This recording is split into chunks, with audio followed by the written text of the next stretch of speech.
Hello. Hi. A pleasant morning to Miss Bay and to everyone who might be watching this video right now.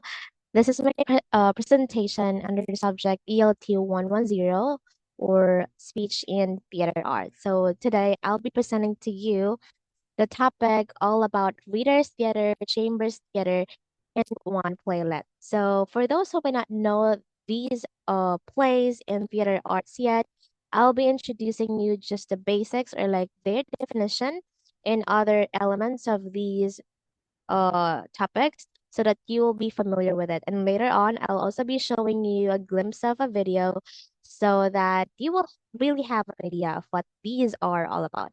So yeah, let's get started. Before we formally start, I'd like to introduce myself. My name is Ricardo Gabista, taking a Bachelor of Secondary Education major in English. And here I have prepared a fun fact for you. It says that you can't feel your tongue when you smile. Come on, try it. That's right. Wow, you look so beautiful. I like it when you smile. It gives you like a positive aura. You know what? I really like this fan fact. I was scrolling TikTok and I found this one, so I chose to attach it here because I really believe that the most beautiful thing a person can wear is his or her smile. You know, it doesn't just give you like that beautiful face or that beautiful look, but it also give a positive, thing about to other people. Like it gives warmth and it lets them know that you are doing, you know, well, at least in life, because if someone is genuinely happy, we can see it when we look at their eyes. Like it reflects how happy you are. So I encourage you to smile often, even though life is cruel, even though life is difficult, because, there's no such thing. I mean, there's no such challenge or problem that we can overcome in this life. As long as you trust that you can do it and you think that everything happens for a reason. So, yeah, always wear that smile, always be positive in life, and don't lose hope. We can do this. So, thank you so much. That would be it for our fun fact. I hope once again you will keep on wearing that beautiful smiles on your faces. Next is we have our lesson objectives. So at the end of lesson, a student should be able to explain the differences between reader's theater, chamber theater, and a traditional one-act play in terms of presentation, style, and performance elements. B, display increased confidence during their performances, demonstrating their understanding of the material and their character's emotion. And C, perform their parts with clear articulation and proper pacing, ensuring their lines are understood by the audience. Now, what is a reader's theater? So, reader's theater is an integrated approach for involving students in reading, writing, listening, and speaking activities. It involves children in sharing literature, reading aloud, writing scripts, performing with a purpose, and working collaboratively.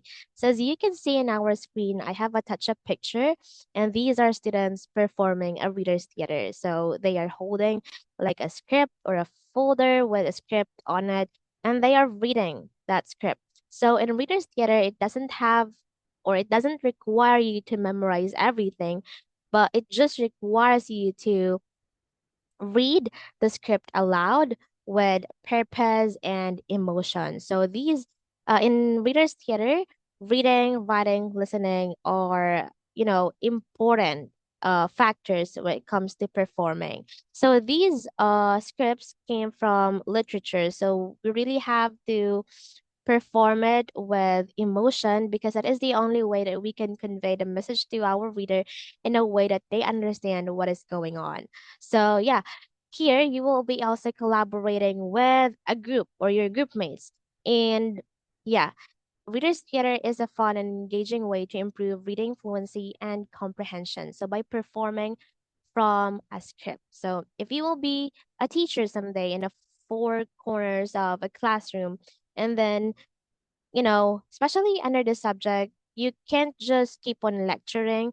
You can't just keep on talking in front of the kids or like the students because they might find it boring. So you really have to also incorporate activities like this so that they will have fun and engage in various activities. So this readers theater is also great help to improve your students' fluency and comprehension because they will keep on practicing the script and yeah, they will be engaging in fluency and comprehension when it comes to the English language or any other languages.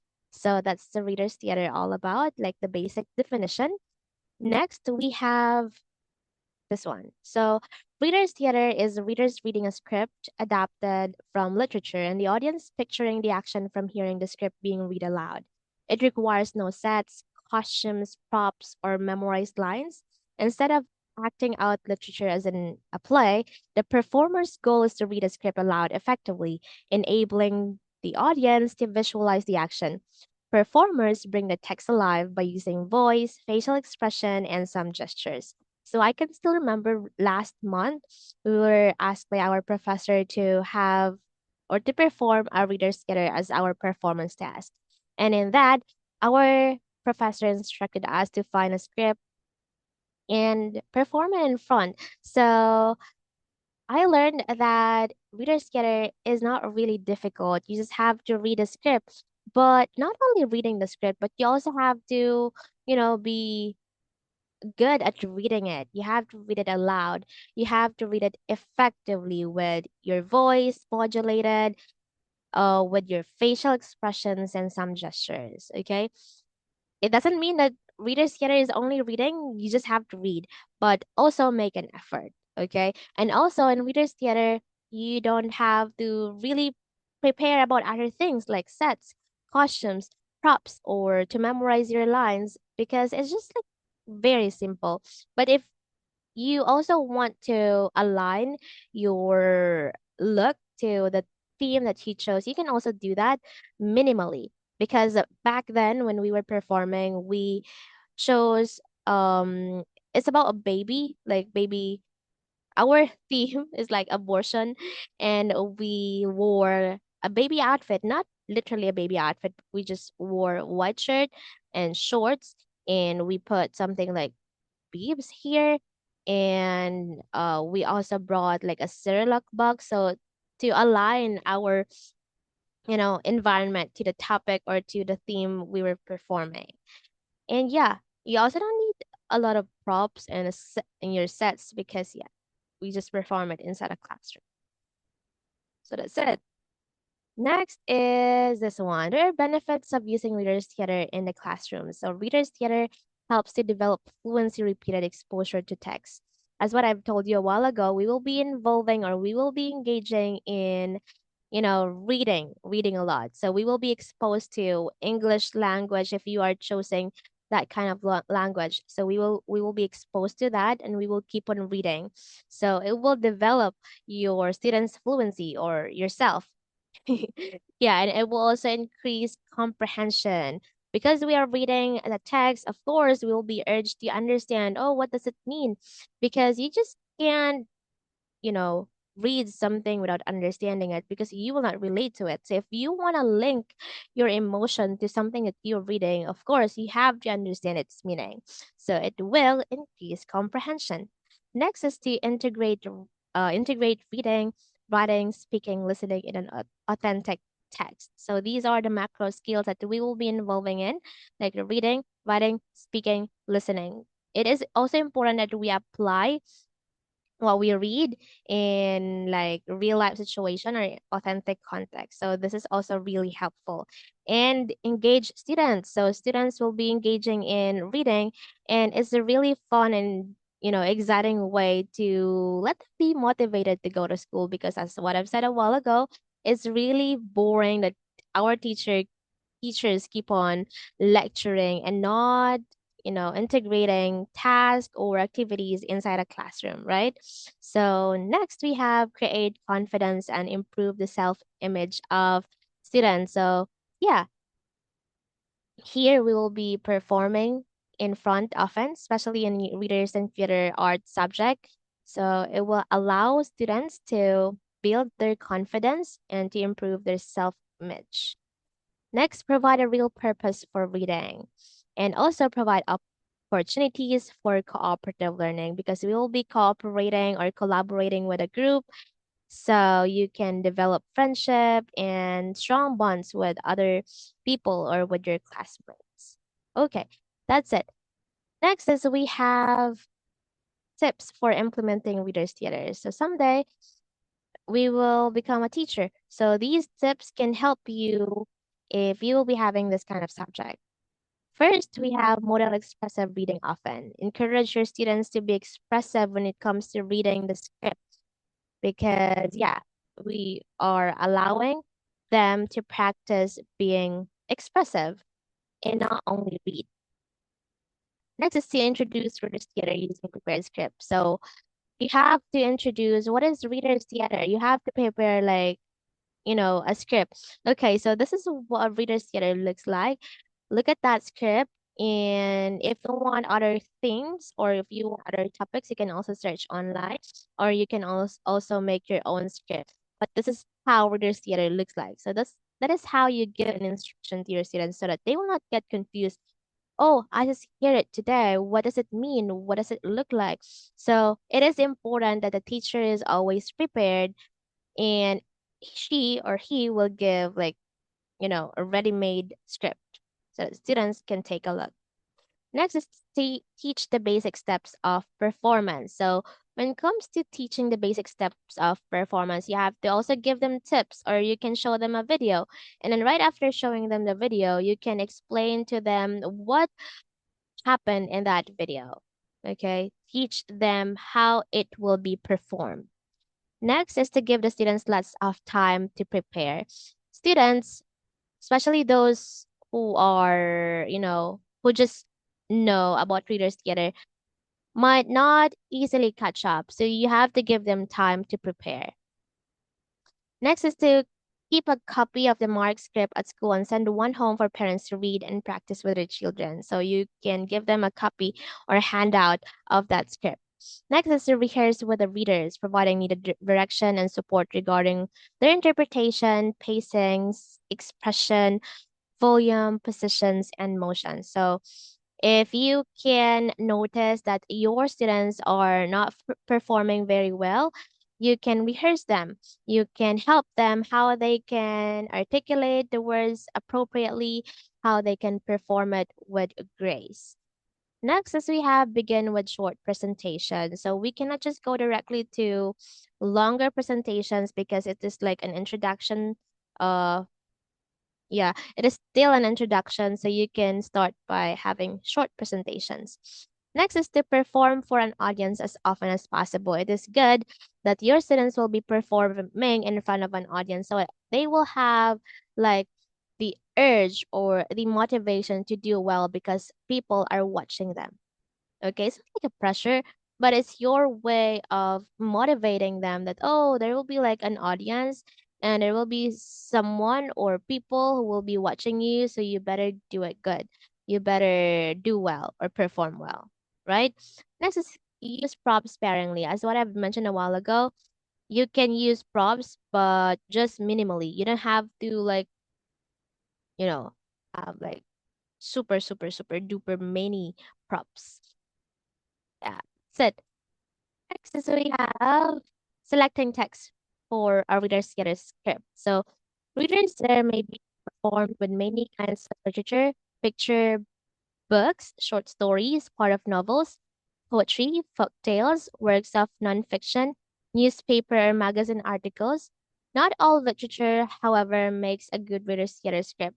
Look for literature that is interesting or has compelling content, has a strong storyline, interesting characters, conflict, plot, action, humor, and then uses dialogue, is not filled with descriptive passages, and what is this? I can see it.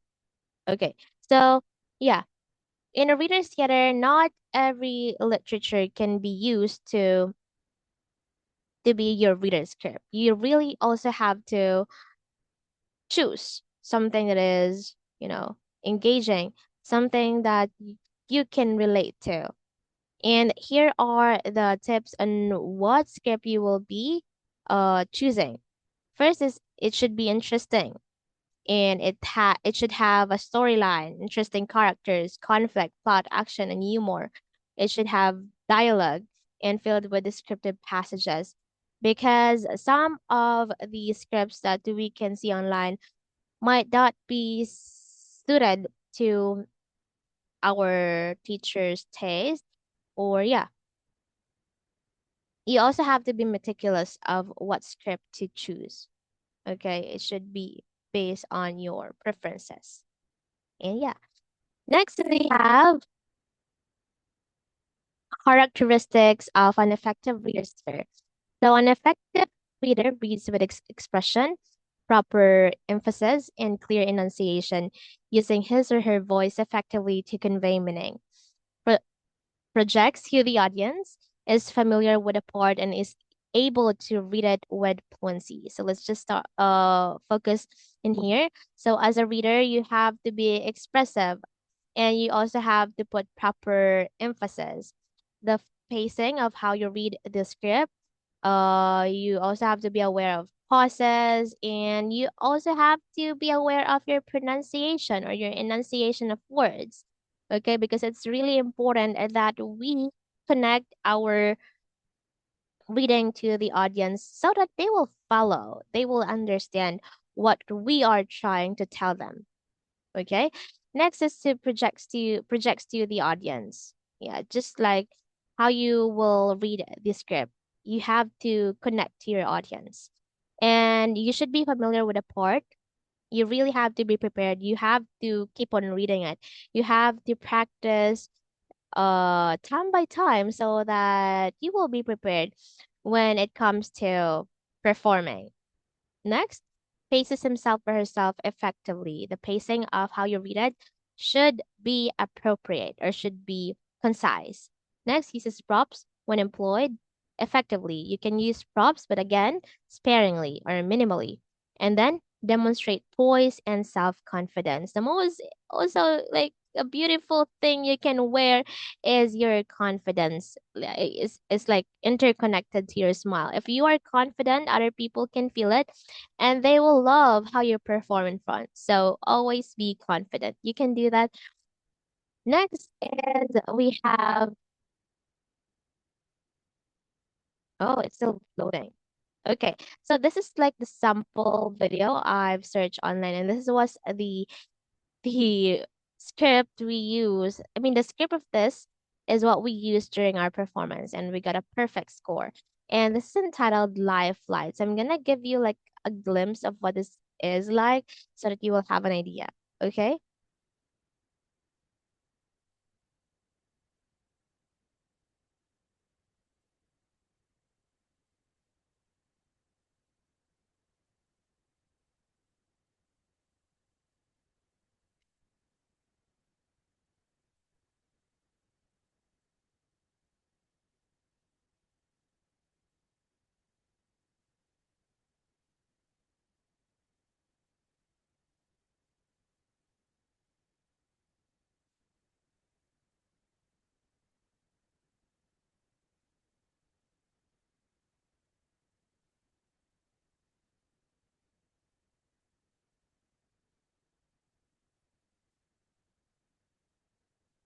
Okay, that would be it for our video.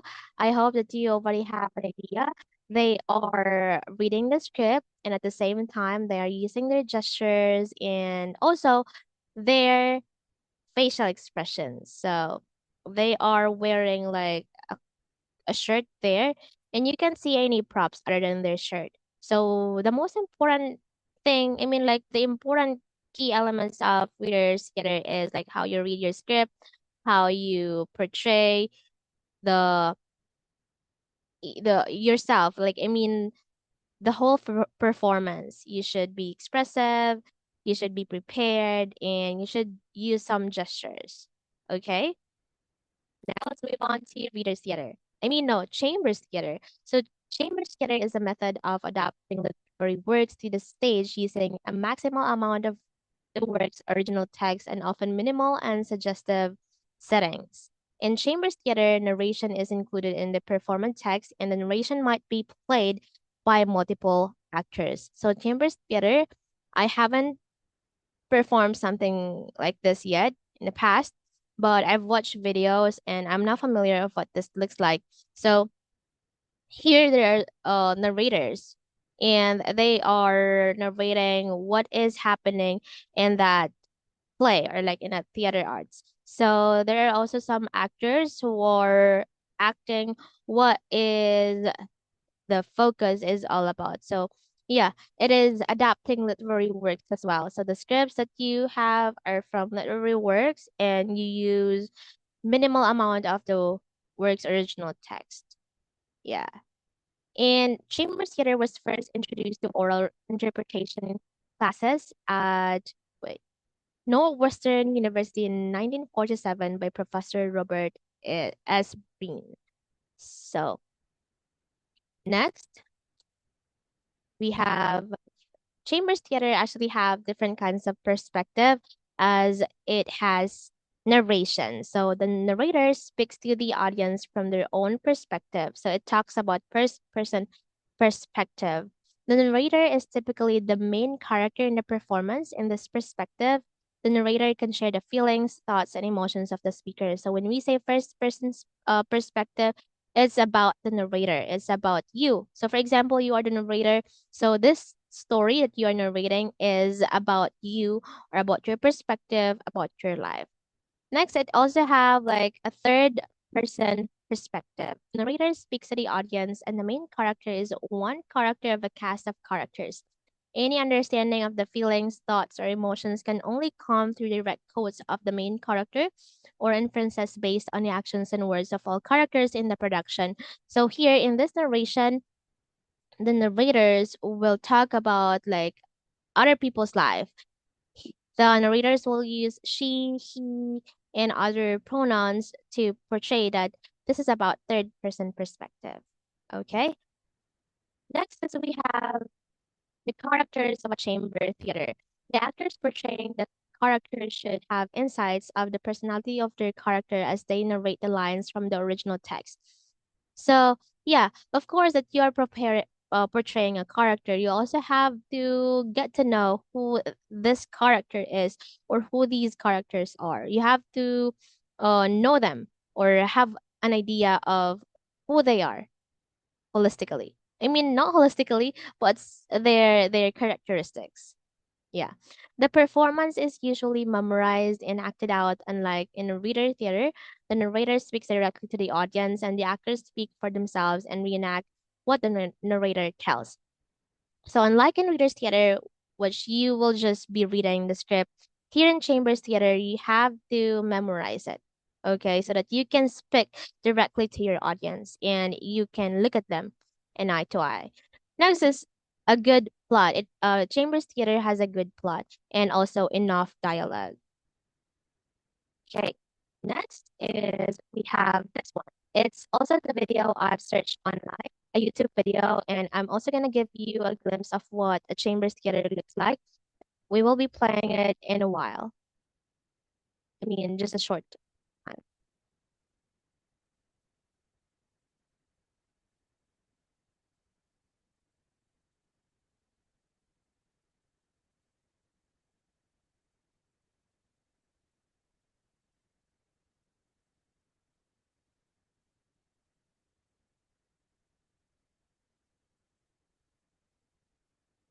Right. So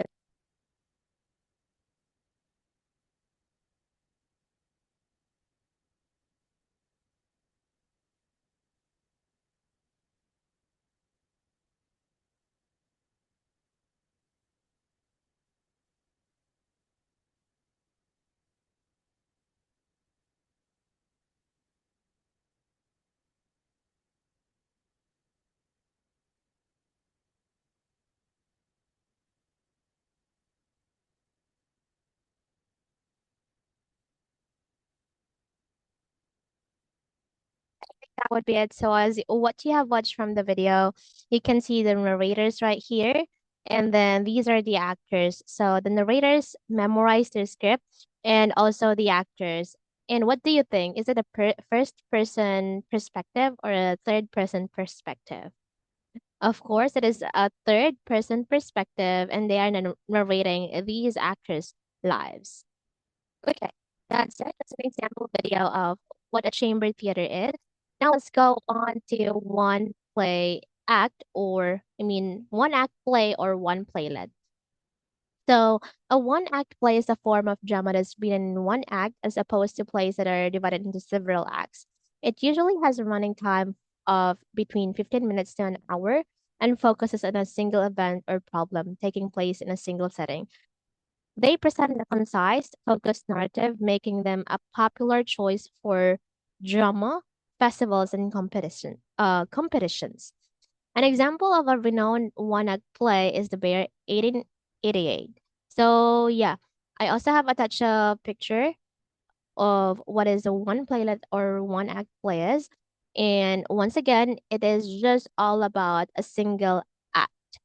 Unlike any other plays that they include several acts, but here in one playlet, we will only just focus on one act, and it has a running time for of between 15 minutes to an hour. So yeah, always remember that one playlet focuses on one single event. Next is we have this one. One act play, elements of the story. The one act play tends to focus on a single theme or situation unfolding over the course of the play. The structure of the play is concise and close knit for the same reason.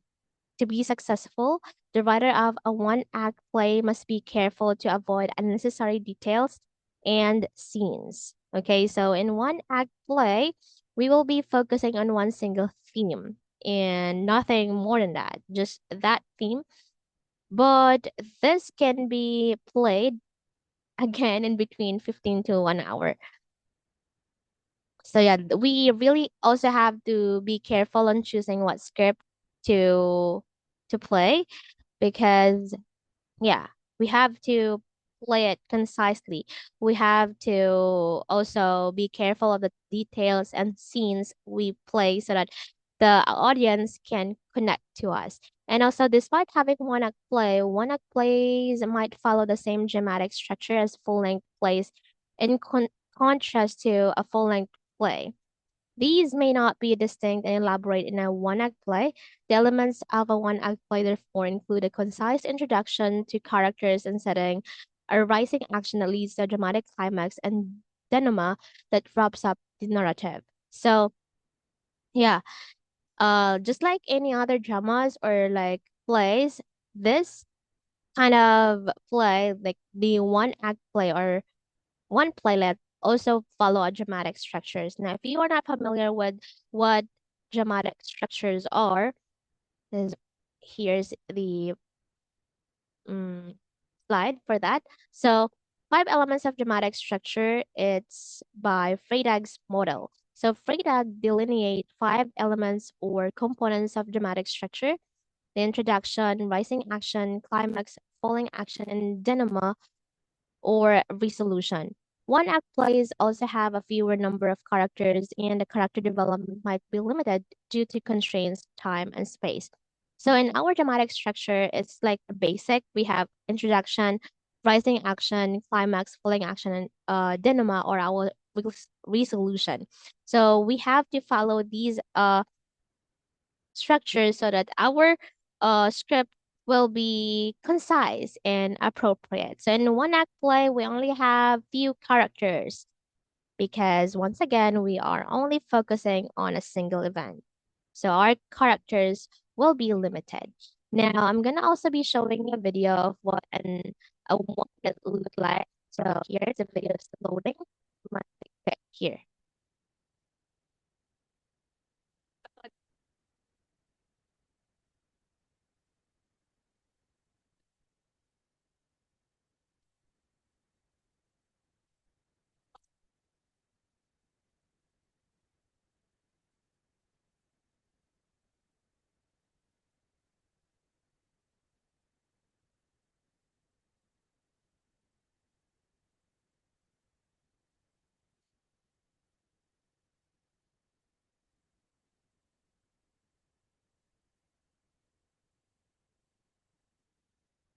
Okay, so like this is the one act play in Catalonia, and it focuses on what Ligaya is experiencing.